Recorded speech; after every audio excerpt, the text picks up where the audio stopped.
receive the same thing into the office.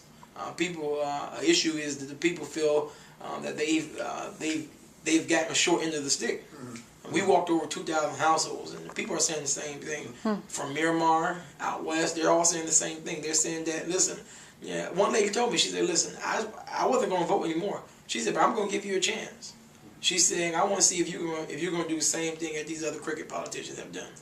And I assure her that cricket politicians have done. And I assure her that, I said, man, my parents have raised me right. I said, my granddad always, before he passed, he always shared with us that if you're going to put your hat in to do anything, you better wear the hat well. And I'm willing to wear the hat well. Last thing, anything that you can point to that has prepared you for office? I mean, you know, people will look at you and say, well, okay, you haven't held office, you know, you're young, blah, blah, blah.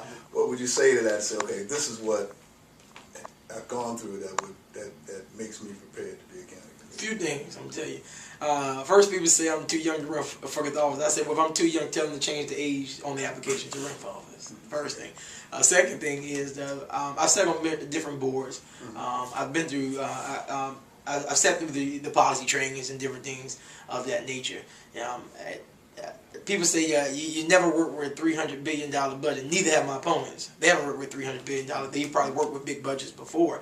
And last I checked, how the budget is ran, the budget is not ran by the county commission, it's reviewed by the county commission, but it's prepared by the professionals.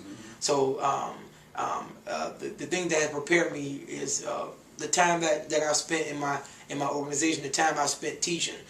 It's not hard to be a public servant if you're serving people. That's not the hard part. The hard part is when you're trying to lie to the people and be corrupt. That's the hard part.